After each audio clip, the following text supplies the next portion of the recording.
Here's the microphone, right? Here's the microphone. In fact, all I really need is this. Let me put that right here. There we go.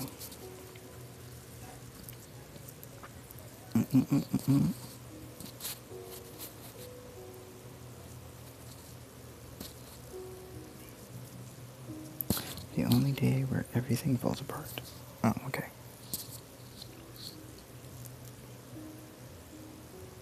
Now, before the episode before, I had a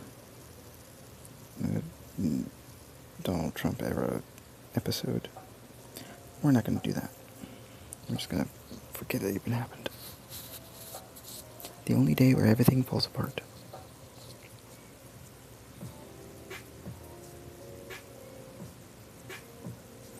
Innadale is a world filled with wild and vague creatures.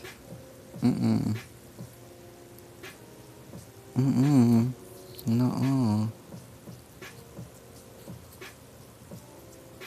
Gotta give me that.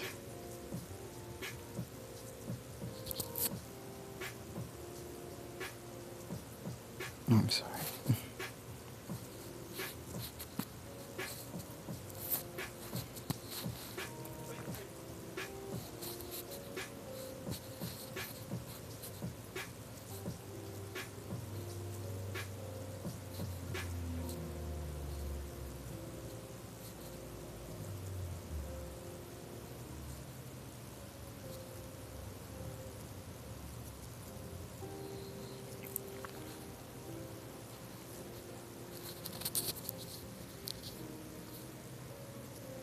I'm currently in my room at the Wizardly Academy in Innadale.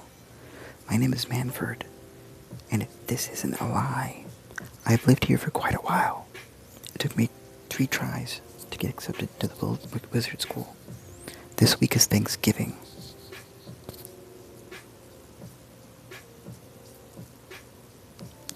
It's the weekend where the 2 remaining wizards are thankful that they have not died.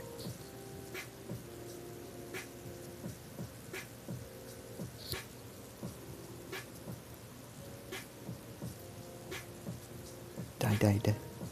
Which is even worse than dying.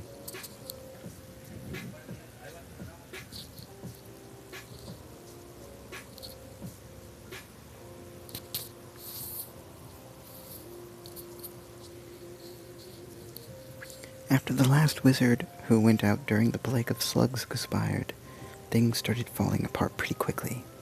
One of us died almost every day since then, and when we were all about half dead, one of the ninjas found my house and came to me. He was bearing gifts. I didn't trust him.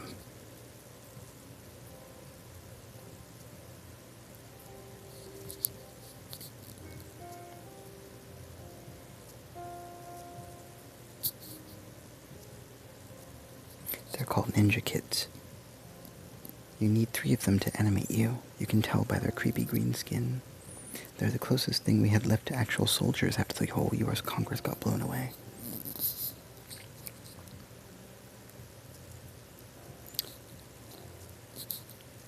Actually, to be more specific, where the part of the United States that decided to move to Innadale got Cuisinarted by just the shifting of days. The normal mechanisms of Innadale. All the remaining Trump supporters that had decided to move were mushed into a mealy goo that is really tasty if you make into a meat cake, which is the primary meal of Thanksgiving.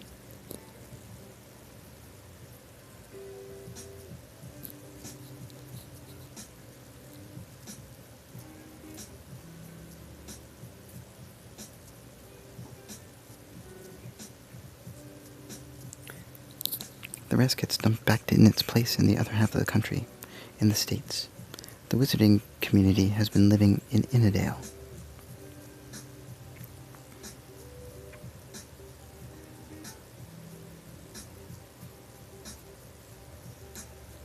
Said community is merely me, Manfred, and my horrible, stupid wizard of a person, enemy, frenemy, named Hanfrus. Hanfrus.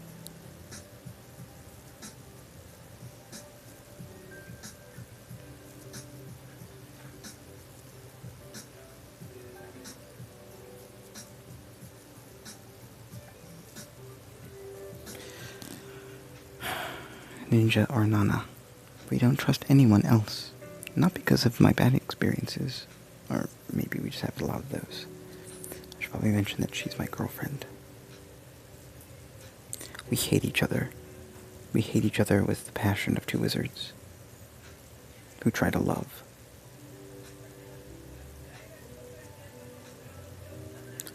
Two wizards who try to love.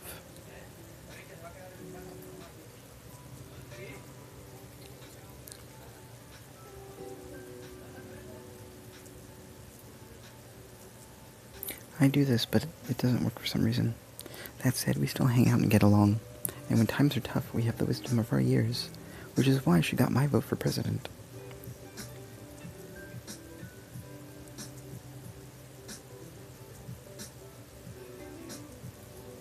Of the Wizarding Board, that is, no U.S. politics ever intersects the Wizarding community. No U.S. politics ever will intersect Innadale again.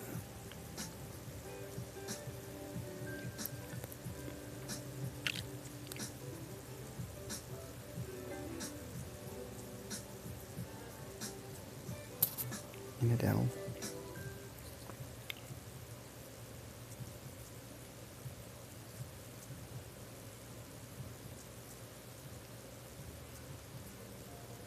And what politics ever did to me. There is a great deal of anger and frustration at being unable to change things in the U.S. But I digress. We had made a promise that whatever the world falls apart and needs saving, that she would come to visit me.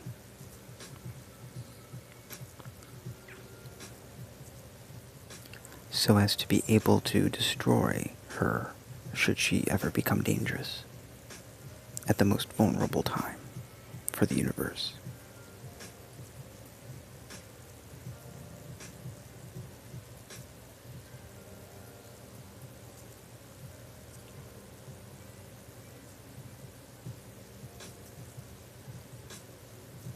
The day after Thanksgiving comes today, the day of reckoning.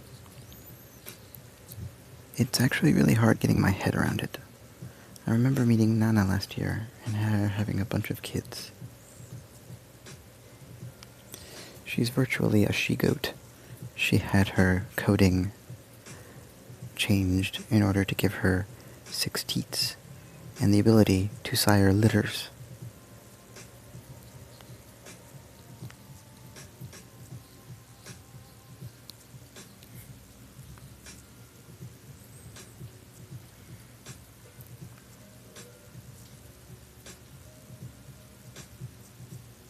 Apparently the process has been perfected by this point. She is a bit different than me because she can literally fly. She came from above. Or maybe it's like gravity, but anyways, you get the idea.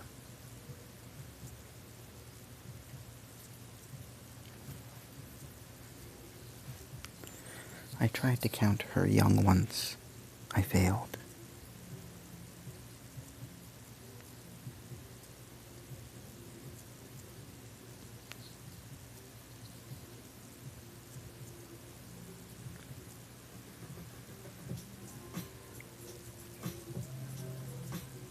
And we are both wizards, so they all have powers.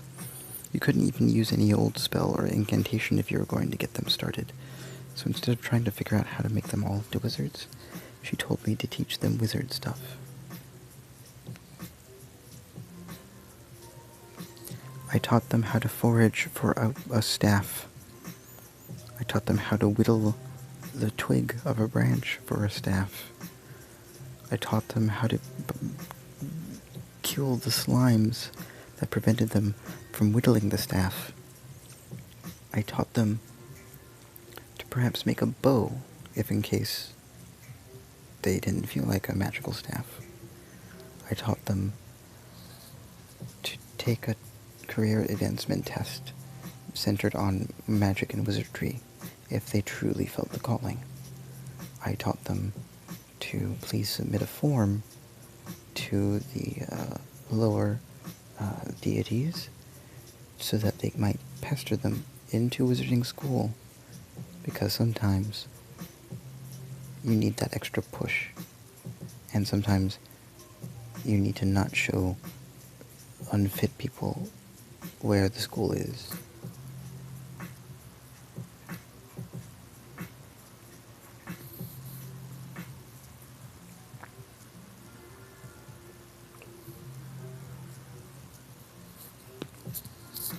And then there was this little girl named Bess. She just sort of fit in, as she always did before. She had a very strong connection to nature and could see things others couldn't.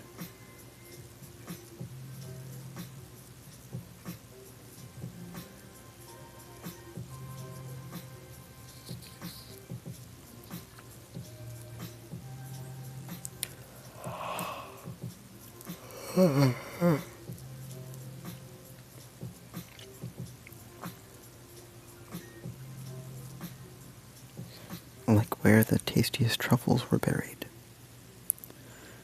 Like where the bee elections for the next hive were going to be located. Like the parts where the solid skin of a swamp could be walked over.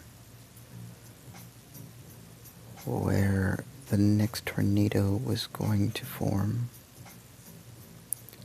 Where the next wife swap was going to happen non-consensually. Where the latest blades of grass were going to cut a baby and be gangrenous.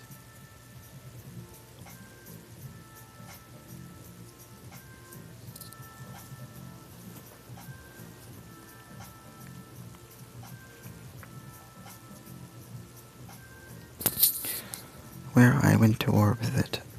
So I taught her how to go fishing so we can eat something other than twigs. Then she told me about herself. Stuff I've since forgotten. Stuff I've since forgotten.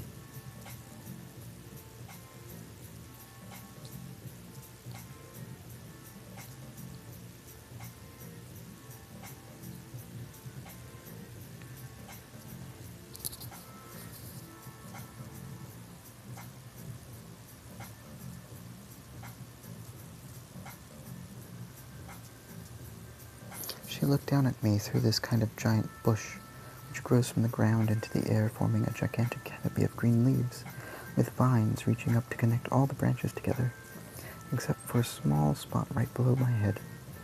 And it wasn't because I was short, or maybe it was like the gravity is less here.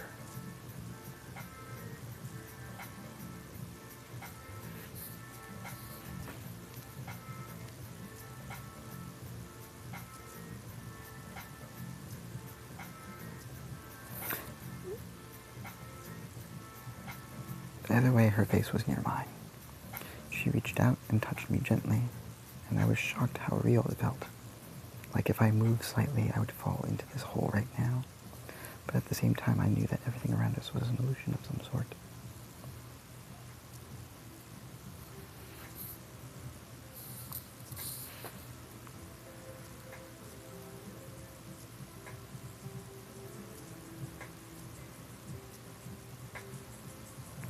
Or else magic. I have been a wizard for a long time, and even though I know this theory of this place, and every single thing I've learned over the years has gone from being hard-earned fact to an odd sort of superstition, I am still completely stunned by what I am seeing around me. To wit, colon.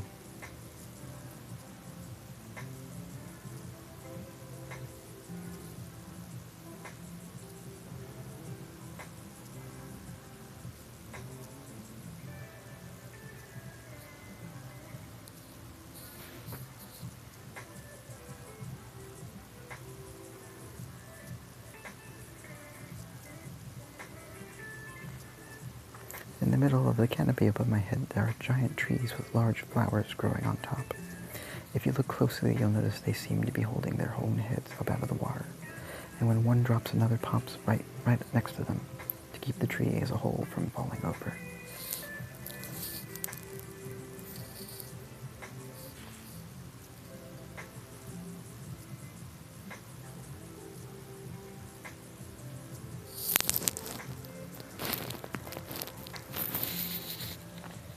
I don't know if I'm supposed to call them trunks, or what the technical term is. I was going to try to explain it, but then this tiny deer hopped across our path towards the edge of the forest. It must have noticed me. What do I want? A snack.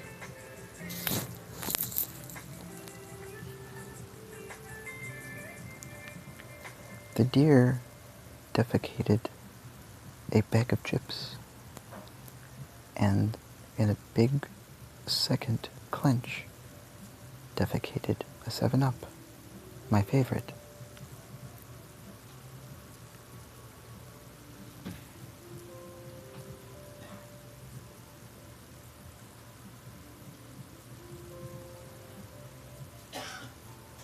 What did I see? More defecates. Why did I go fishing in the first place to eat them? Because it's the only place I can think of, to the top of my head, where I could get any food at all.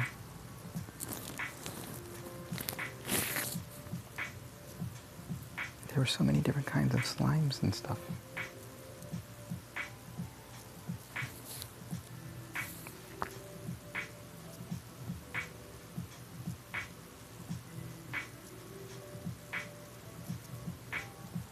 So we eat the fish and the worms. I wonder if there's a reason why they're not edible. Nana was right. I did need to teach these kids a bit about magic, but I hadn't expected to come across 2 girls like Bess who are super strong at manipulating nature around them. And that said,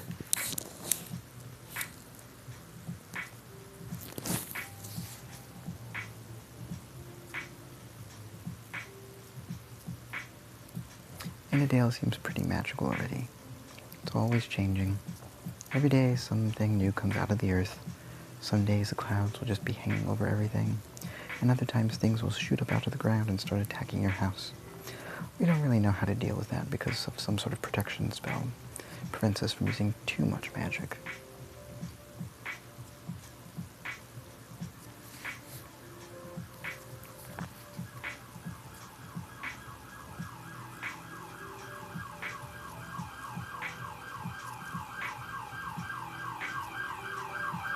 We used to work on the assumption that the land itself was immune to spells, but one wizard died when a bear trap exploded right underneath him.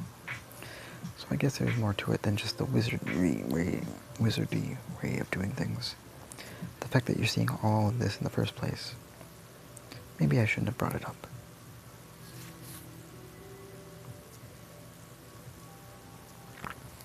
I teach the girls how to find incendiary bombs.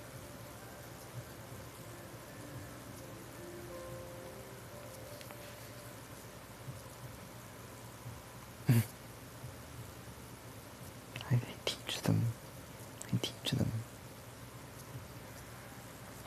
It's no fun to make a firebomb, but at least we knew we weren't going to kill people. They're kind of like slugs. Except even more dangerous, because at least slugs we can put an end to them with water or something. Like I said before, I tried to teach Nana how to make a firebomb for herself.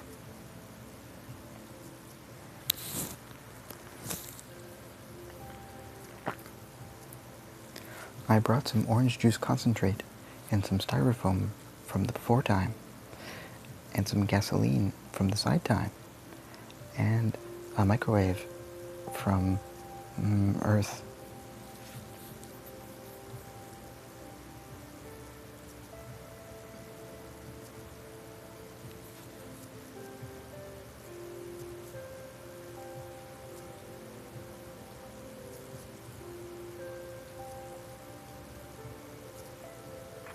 I had learned a lot since I left home about how little actually works, and still worked anyway, so everything seemed to be alright until after all of her kids were made, and she took a huge sip through the straw.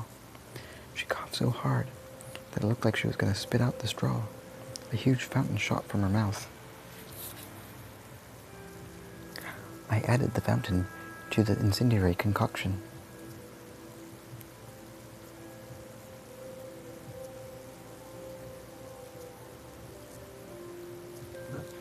Concoction.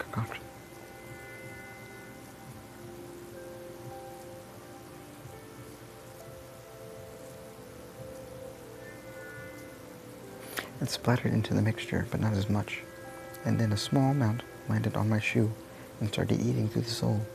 So I tried to stomp on it, but a thick, sticky web formed between my feet and on the ground, and I couldn't escape.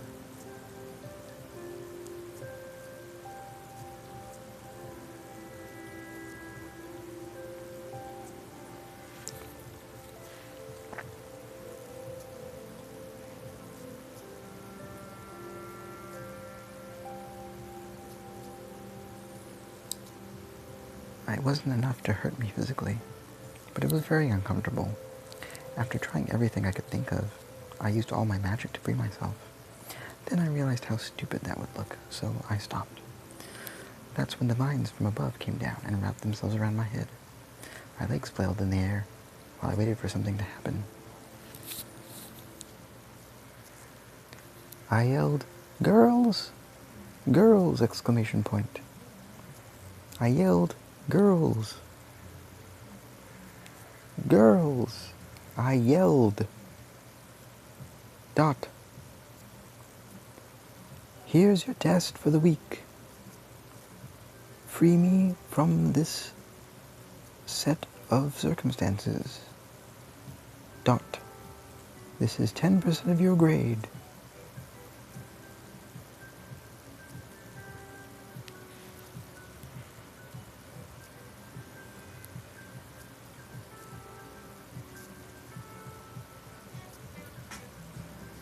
I'm going to give you 3 months. I don't care how good a job you did at the other 2, you failed those. What do you say? Nothing. The vines pulled me toward the hole and dropped me in. The next thing I know was waking up on the ground. I've been there a long time.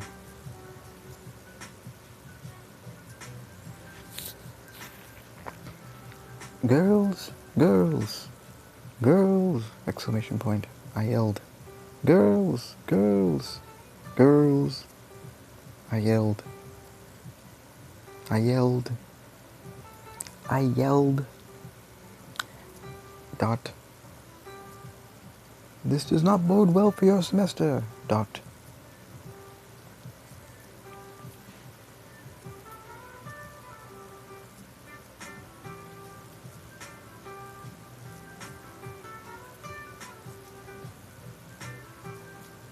Here's some new rules. First, I need to know what is bothering you. If you're not happy with the way your relationship is going, well, that will probably end. Second, if you want things to go better, come to me first. There are some people who really shouldn't have access to my help unless they absolutely need it.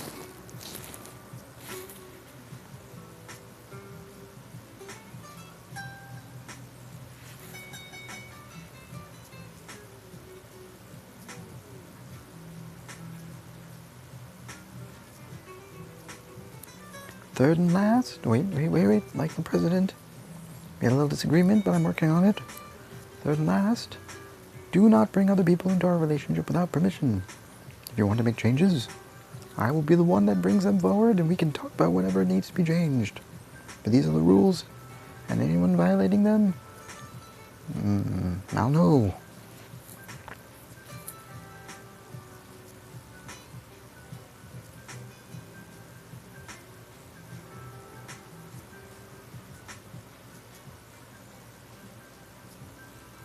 Fourth, do everything that I tell you to do. Unless you don't like the job I have assigned to you, which in case, I'll see you in 3 months. It's time for your final exam. I'm going to take a quick moment here to mention a couple things.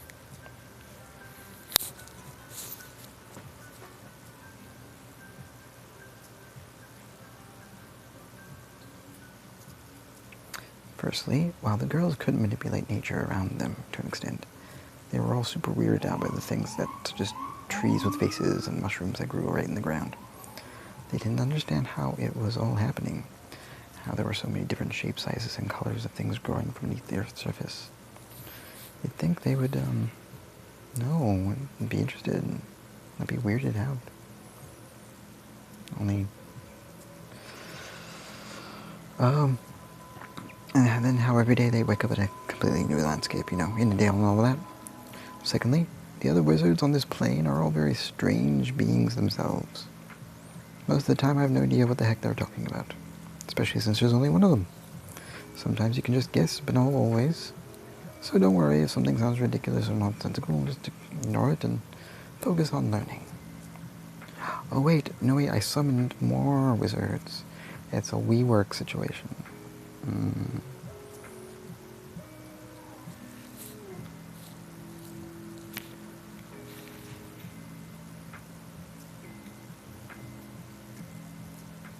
There's a lot to learn.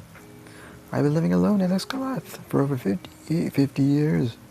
A few times it has been hard because the others were too busy with their own lives to come here. But most times it's worked out. No complaints so far.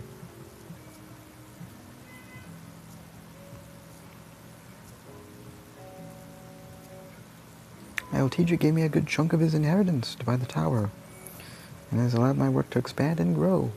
This is the perfect place to live, because nothing comes near us unless we want it to.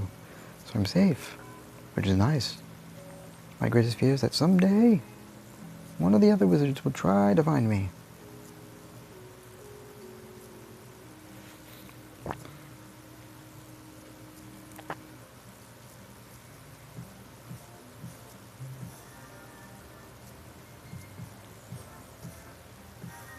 But for now, there are no problems.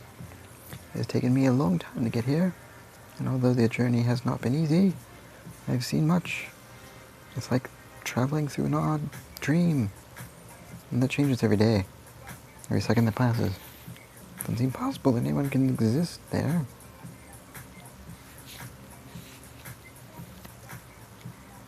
I'm just rambling on, aren't I?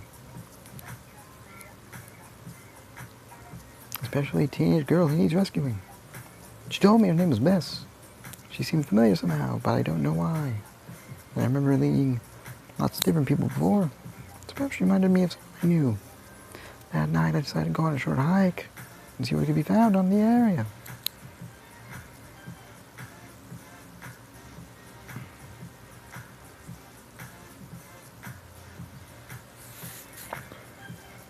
Girls, girls, girls, I yelled.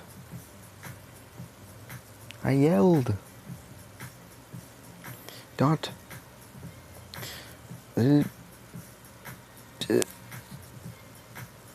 I trust you are still listening to me, or if you are not here anymore, you are at home and reading this account in your online journals that I'm writing and publishing live.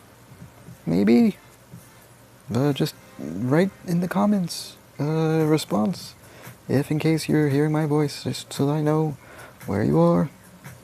I can take a roll.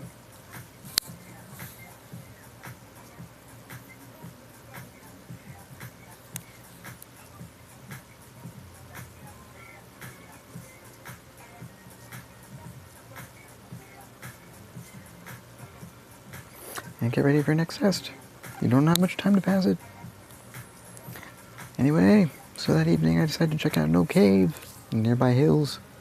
It seems deserted, so I think that perhaps we could camp there till morning. I look up into the sky and watch the stars while the wind carries away the dawns of the city.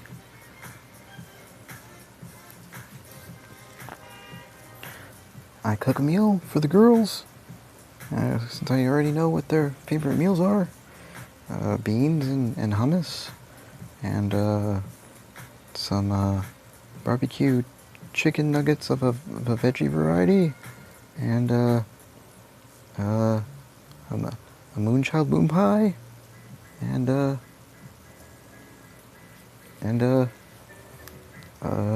kobold hot pocket.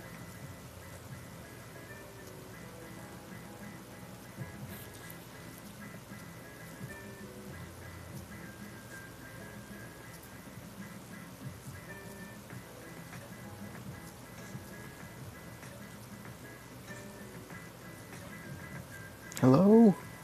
I heard a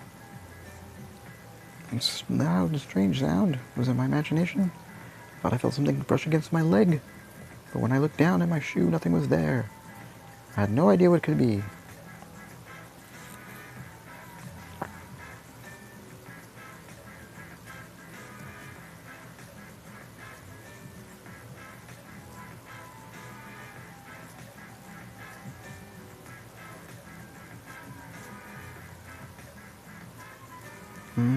The only thing I was sure of was that I wasn't dreaming.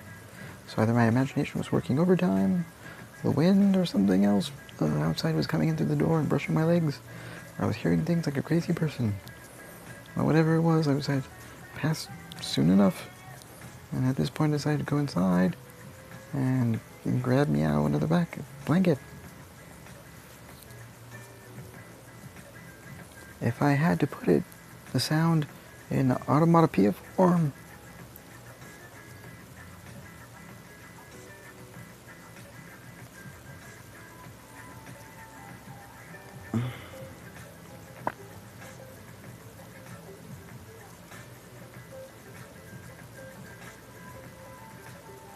onomatopoeia,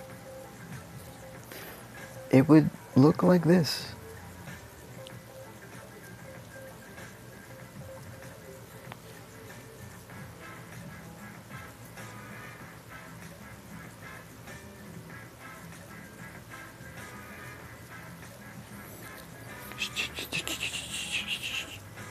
Just as I placed Meow's second hand onto Meow's self, and I was about to shut the door, the sound of the voice came again. Hello? I nearly screamed.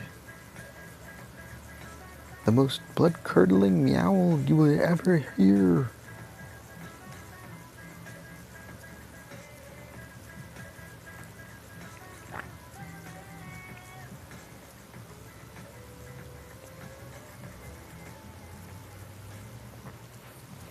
There was silence for a moment before I turned to look out the window. There he stood.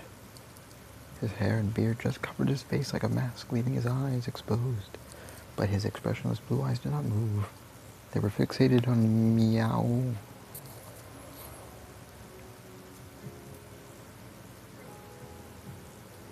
I had just defecated and was burying my product when he was staring at me.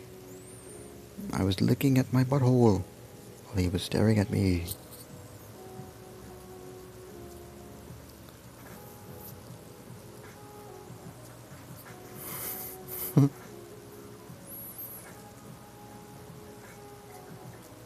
What is wrong with you? He said. He looked surprised and continued to stare at me. Is what's wrong? A moment later, he blinked and looked down. I don't want anything from you. It has nothing to offer. Just be quiet and let us sleep. What is your problem, Why are you bothering me now? Me now.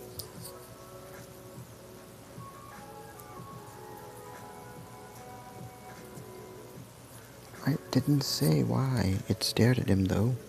I was confused because although it wasn't sure or wanted anything from him, I also felt that perhaps he needed something, or maybe even more than I did.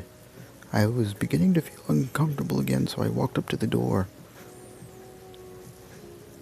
and pressed the sides of my face to it, marking it as mine now.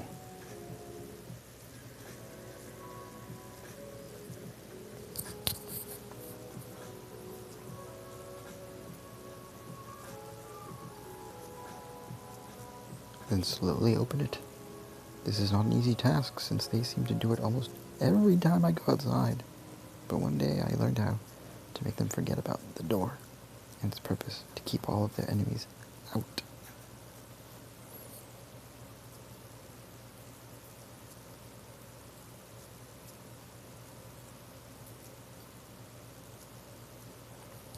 So when the wizard opened his eyes, I just walked past him into the tower. Not knowing what else to do, I turned and left the area after a few moments, closing the door behind me.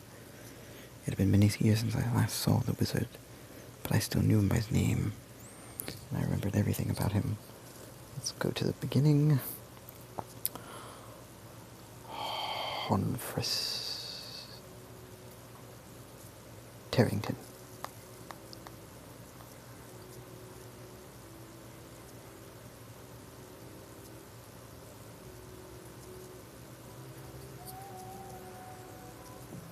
Of Castle Honfrus.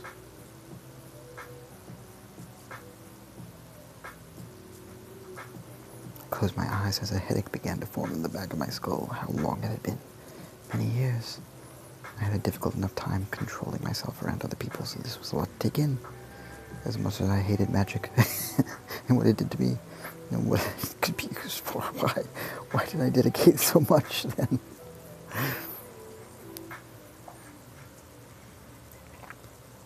Almost as if reflex, I decided to teleport myself to Castle Honfrus, Honfrus.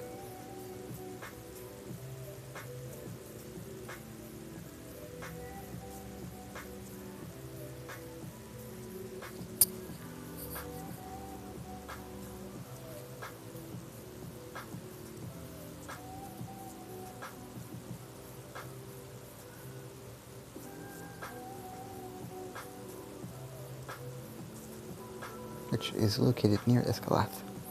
As before, I'm going to use teleport as the spell to bring me here, because I know there are better wizards in the world who may not like me using it. But for my sake, it will be best that I use spells that don't get reported.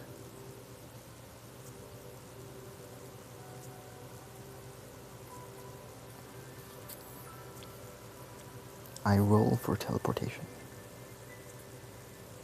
I roll for teleportation.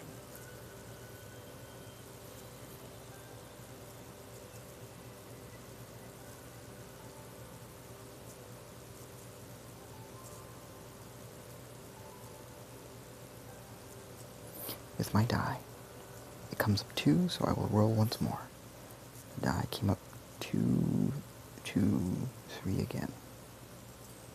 With another rolling motion, I create the portal and enter the spell. So I oops.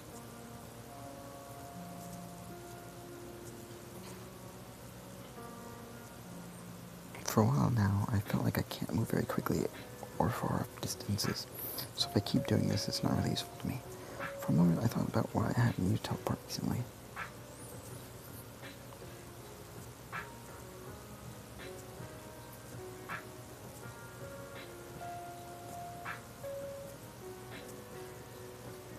Perhaps because there were people close by whom I didn't want to expose my true identity and location to. Or perhaps it was just because I didn't care anymore.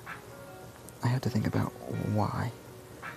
It was like the girls liked it, but they knew to leave me alone when I wanted them to. I mean, how many times had they tried to save me?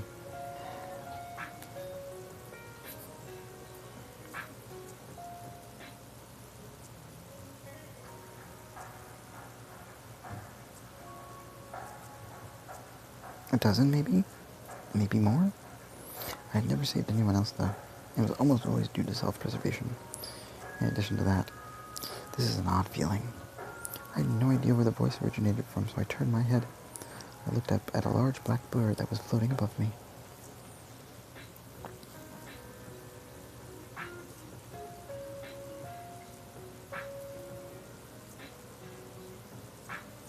There must have been hundreds of these birds all around. It didn't stop there, but I couldn't tell what else was flying above me. It seemed to be blocking out the sun so that everything below and behind was cast in darkness.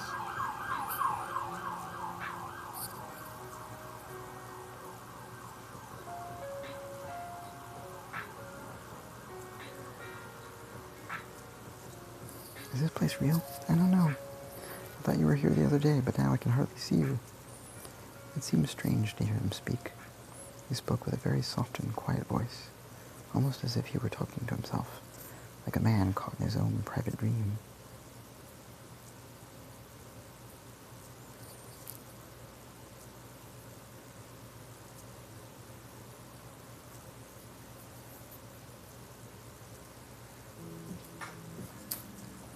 And then he continued. When your girl first came to Escalath, I met her.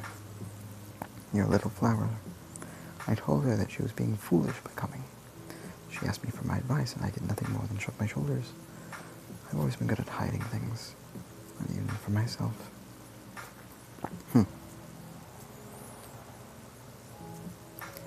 When the F were you ever at my castle? I didn't see you in my security cameras.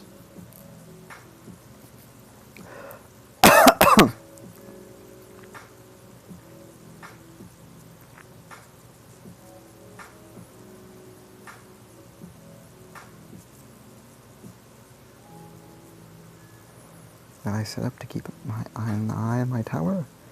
It was only last week, actually, and the images of that has happened since then have not yet been put together. Do they know? Somehow it was discovered before I could tell anyone else about it. The people who attacked me were the most certainly members of a cult. Or group.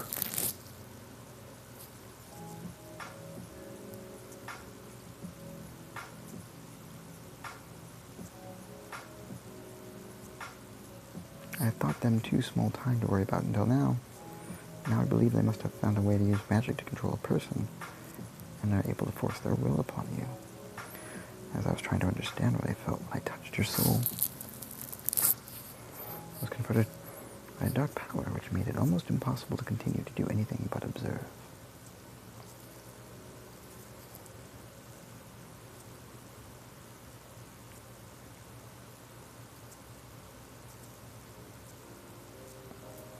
And perhaps learn how they work.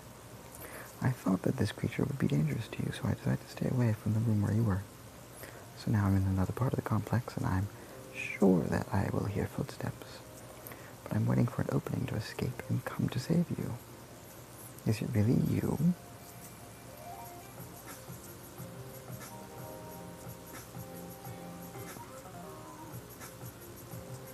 Really you? What am I supposed to think? This isn't possible. The bird looked down at me and began to speak again. If I may wish to give you advice, there is a girl out there that might help you. Her name is Bess. I met her recently, and I could sense something unusual with her. You stay away from her, I said. She still has her finals to finish.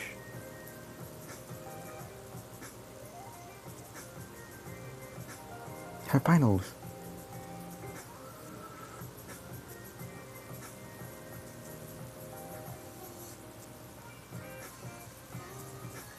What had he started? He turned his head and stared into the blackness behind him. For a moment it seemed like he was looking past me in a straight line. Then he blinked and faced me once more. Are you going to try and kill me? He said, sounding as if his patience was wearing thin already. I never try. I just do.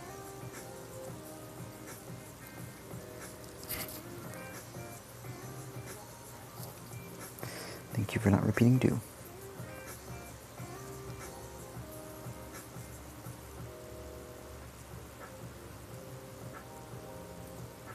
It's what makes it so fun for me.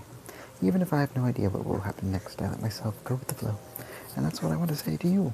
You can get hurt very easily when you don't know where the danger is or who you are facing. Sometimes I think you're not ready for this.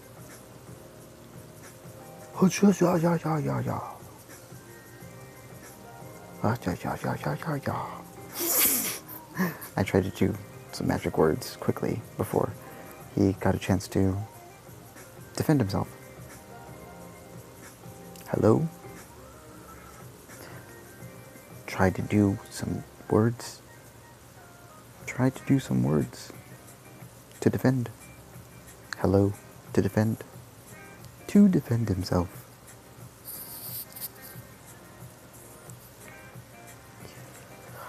Hiya. Hey, church. Did put words in. I shot out some words at him. Shot out some words at him. Shot out some words at him. I shot out some words. Come on. You can do it. I shot out some magic words at him as much as I could random collisions before he could think of things.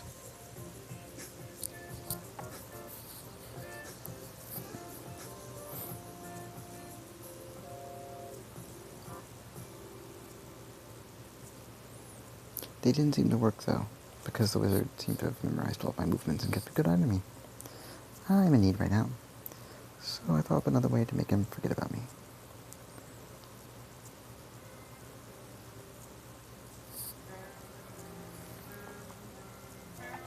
I cast fire extinguisher can on his head. Weight, 200 pounds.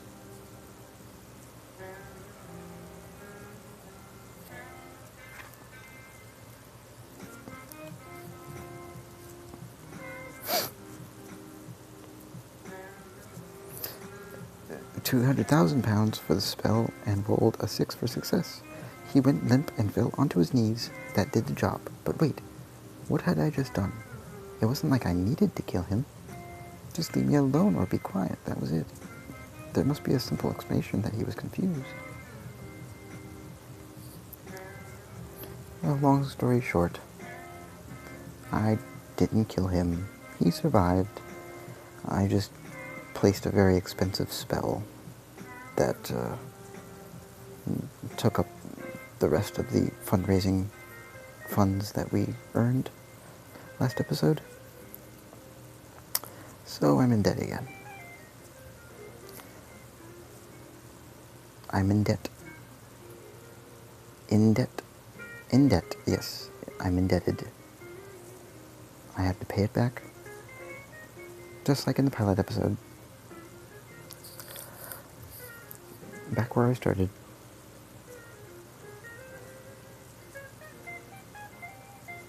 I feel like Gilligan.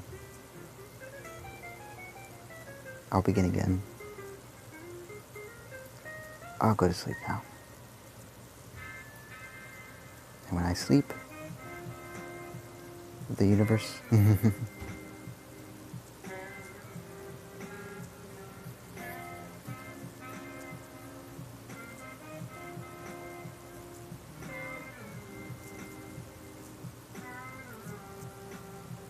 But first I have to say, it's been a while since I've seen you, and I hope this doesn't seem rude, but I just wanted to say hi before I went to bed, so I can say hello tomorrow.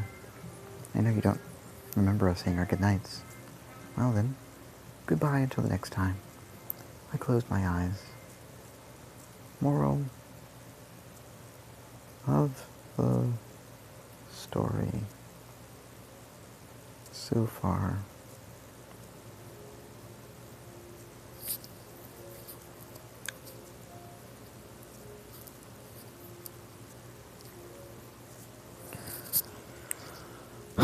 Be careful with magic. I was a little confused by this whole experience. How much did I actually do to him? Or to myself? Oh, hold on. Let's do that again. Just the moral.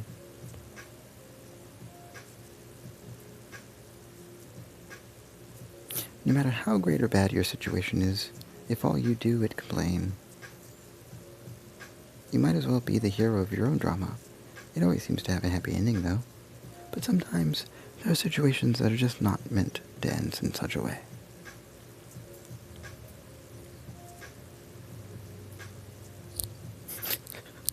Okay, that's fine. That's okay for now. I'm going to go to bed. Or try to. Good night, another TV viewer. Good night, GIBC. GIBC. Good night all.